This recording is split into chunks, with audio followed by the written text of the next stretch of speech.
le Mali, perle du Sahel, émerveille par ses paysages d'une splendeur inégalée. Des vastes étendues désertiques du nord aux rivières sinueuses du fleuve Niger, chaque coin du Mali raconte une histoire naturelle fascinante. Le Mali, c'est aussi une richesse culturelle où l'art, la musique et les traditions tissent un tapis coloré. Une nation qui, malgré ses défis, trouve la force dans son unité et la beauté dans sa diversité, offrant au monde une invitation à découvrir la grandeur et la résilience du Mali. Le football, porteur de rêves et de passion, résonne dans le cœur des Maliens. Les aigles du Mali prennent leur envol sur le terrain, incarnant la détermination et l'esprit sportif qui animent ce pays. Ces dernières années, les parcours du Mali en Coupe d'Afrique ont été décevants. Cependant, le Mali semble armé et prêt pour en découdre en Côte d'Ivoire. Est-ce que le Mali peut gagner la CAN 2023 ? Salam à tous et je suis très heureux de vous retrouver pour une nouvelle vidéo dans laquelle on va s'intéresser au Mali qui est une équipe avec des joueurs de qualité ayant le statut d'outsider et de favori. Les Maliens ne seront pas à sous-estimer lors de la CAN 2023 et ont les capacités pour réaliser un grand parcours. Avant qu'on commence avec cette vidéo, si ce n'est pas fait, je t'invite à t'abonner, à liker et à commenter cette vidéo et un très grand merci à l'ensemble des personnes qui feront ça. Petite parenthèse dans cette vidéo pour vous dire qu'on est au 4e épisode de l'avant-CAN. J'ai déjà sorti 3 autres épisodes qui sont disponibles sur la chaîne, donc en tout cas, si ce n'est pas fait, n'hésitez pas à aller les voir. On commence avec l'historique du Mali au niveau des Coupes d'Afrique. Et les Maliens ont remporté 0 CAN au cours de leur histoire, donc ce qui montre davantage à l'ambition de remporter la prochaine CAN pour les Maliens.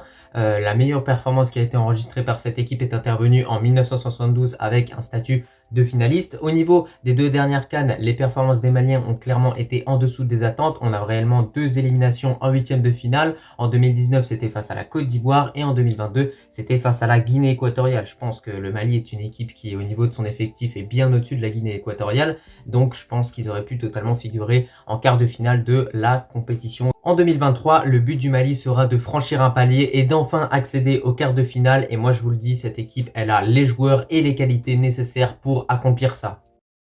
On se tourne du côté de la qualification à cette CAN 2023 pour les Maliens et ils ont clairement écrasé tout sur leur passage. Alors on a un bilan de 5 victoires avec une défaite, donc c'est plutôt très propre, mais surtout ce qui est remarquable, c'est la solidité défensive de cette équipe-là qui a seulement encaissé 2 buts au cours de cette campagne et offensivement c'était également un festival parce qu'au total ils ont inscrit 15 buts. Donc voilà, que ce soit défensivement ou offensivement, cette équipe a vraiment réalisé une très bonne campagne de qualification à cette CAN 2023. Plusieurs prestations restent mémorables pour le Mali comme la belle victoire 4-0 face au Congo à domicile et la victoire sur le score de 2-0 face à la Gambie encore à domicile. La Gambie qui était d'ailleurs le principal concurrent face au Mali pour la première place dans ce groupe de qualification pour la CAN 2023. Au final, le Mali a fini en tête de ce groupe avec 15 points au total, suivi de la Gambie avec 10 points. Ensuite, on avait le Congo avec 7 points. Et pour terminer ce groupe, le Soudan du Sud avec 3 points au total. Plusieurs aigles du Mali ont brillé durant cette campagne de qualification comme Ibrahima Koné et Kamori Doumbia.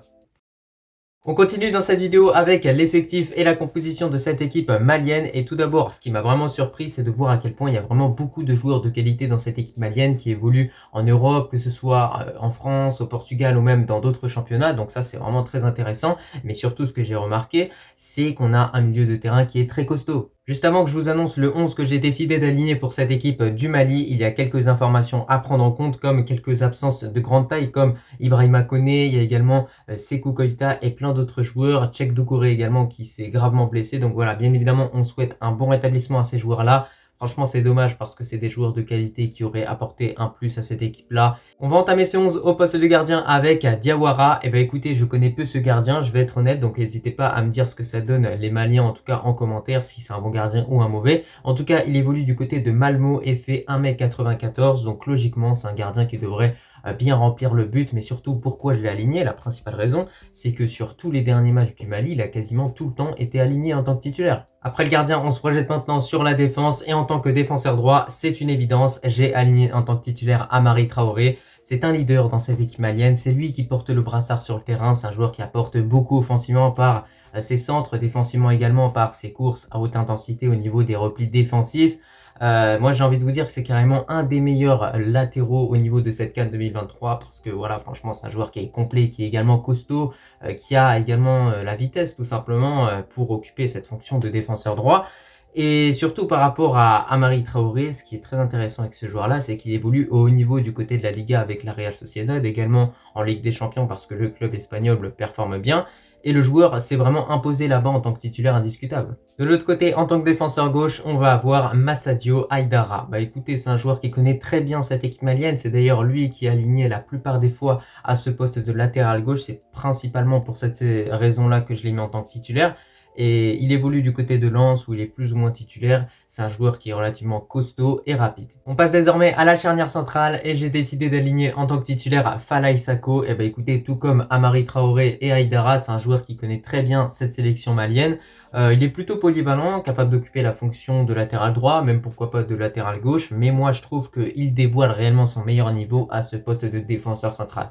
Alors oui, Falaye Sako, c'est quand même un gabarit assez atypique parce que c'est plutôt un joueur qui est fin, qui joue défenseur central, mais justement ça a plusieurs avantages, c'est que c'est un joueur qui est très rapide sur les premiers mètres, qui est également très agile, solide sur ses appuis et qui est clairement difficile à dribbler. Donc c'est pour ça que son gabarit justement lui permet d'avoir des qualités que d'autres défenseurs centraux ne vont pas avoir. Pour accompagner Falaye Sako, j'ai aligné en tant que titulaire Sikou Niakate. Bah écoutez, il évolue à un bon niveau du côté de Braga au Portugal. Il fait 1m86, c'est un joueur relativement costaud qui pourra répondre présent dans les duels aériens. Et voilà, moi je trouve qu'encore une fois, cette association Falaye Sako, Sikou Niakate, elle peut bien fonctionner. Je ne sais pas si le coach malien l'a encore tenté, mais moi je pense que honnêtement, il faut mettre ces deux joueurs-là ensemble et voir ce que ça peut donner. On avance maintenant dans ce 11 avec les milieux et on va avoir un trio du milieu étant donné qu'on est dans un 4-3-3. C'est le dispositif que j'ai sélectionné pour cette équipe malienne. Et donc vous allez voir qu'au vu du nombre important de milieux de qualité dans cette équipe, le coach devra clairement faire face à des dilemmes. Mais on va directement commencer avec Haidara en tant que milieu défensif. Et bah écoutez, c'est un joueur expérimenté qui connaît bien cette équipe du Mali. Il a un statut de titulaire indiscutable. C'est vraiment un joueur qui sera déterminant dans la bataille du milieu de terrain et qui est très important dans n'importe quelle rencontre pour récupérer un nombre de ballons incalculable. C'est également un joueur qui est convoité par de nombreux grands clubs européens. Alors actuellement, il évolue du côté de Leipzig où il est plus ou moins titulaire. Il a du temps de jeu. Donc voilà, c'est un joueur qui va arriver clairement en forme et qui aura encore une fois un rôle très déterminant durant la prochaine CAN. Pour compléter ce trio du milieu, Aliou Dieng, c'est un milieu de terrain que j'ai découvert avec la Ligue des champions africaine du côté de Al Ahly.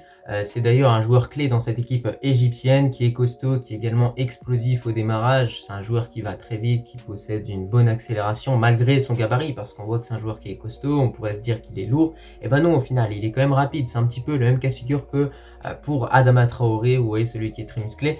Enfin bref, par rapport à Aliou Dieng, la concurrence sera rude à ce poste de milieu central avec notamment Mohamed Kamara et Sama Sekou. Mais pour moi, je vous le dis, avec les performances qu'il sort du côté de Al Ahly et avec le Mali, c'est un joueur qui mérite d'être titulaire. Pour finir avec ce trio du milieu, Bissouma, c'est clairement un des meilleurs joueurs de cette équipe malienne. J'ai envie de vous dire, franchement, il évolue du côté de Tottenham en Première Ligue, donc joue clairement au haut niveau. C'est un joueur qui va te permettre de récupérer beaucoup de ballons, qui va également bien occuper la fonction de milieu relayeur, distribuer les ballons, faire cette petite transition entre la défense et l'attaque. C'est à ça qu'il va servir Bissouma.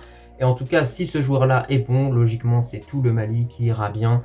On voit que souvent avec cette équipe malienne, il a plutôt une position offensive sur le terrain, ce qui n'est pas mauvais parce que voilà, regardez juste à côté, vous avez Aliou Dieng et Haidara qui vont plutôt être concentrés sur les tâches défensives, même si Aliou Dieng, comme je vous l'ai dit, avec sa bonne pointe de vitesse, est un joueur qui peut beaucoup se projeter vers la profondeur. Donc voilà, en tout cas, ça va être intéressant de voir ce trio du milieu. Pour moi, c'est trois joueurs qui peuvent très bien s'entendre et tester de mettre ce trio lors de la prochaine CAN et vous verrez ce que ça va donner, quoi.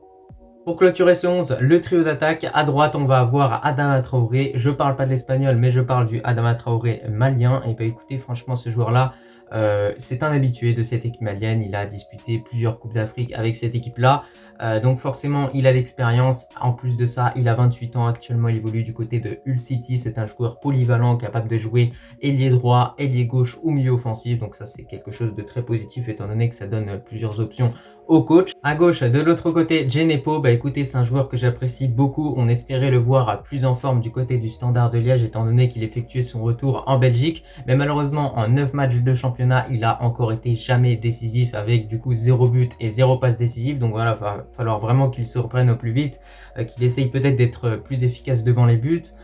J'ai également entendu dire tout simplement qu'il jouait dans une position qu'il n'appréciait pas forcément, une position de piston. Moi, je pense que Djenepo, je connais ce joueur-là, c'est un joueur qui ne doit pas jouer piston, qui peut jouer milieu gauche avec un défenseur gauche ou même ailier gauche, mais le faire jouer en tant que piston, je trouve que c'est vraiment du gâchis. Pour finir avec ce 11, en tant que buteur à Sinayoko, bah écoutez, j'ai envie de vous dire qu'avec la blessure de Ibrahima Koné et la blessure de Sékou Koïta, c'est un petit peu par défaut qu'on doit mettre ce buteur-là qui fera tout de même le taf, hein, voilà.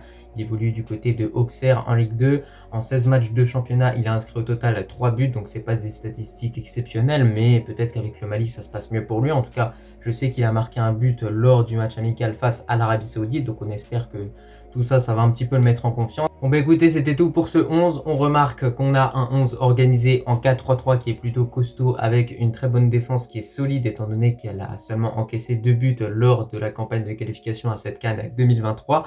Et surtout, on a un milieu de terrain très costaud où la concurrence sera rude pour se faire une place de titulaire. On verra quels seront les milieux qui seront titulaires avec cette équipe malienne. Mais moi, je vous ai donné mon trio et pour moi, ce trio-là va vraiment fonctionner. Et offensivement, on voit que le Mali devra faire face à beaucoup d'absences, beaucoup de coups durs parce que voilà, Ibrahima Koné, c'est un joueur très important pour cette équipe-là. Et malheureusement, il ne sera pas là.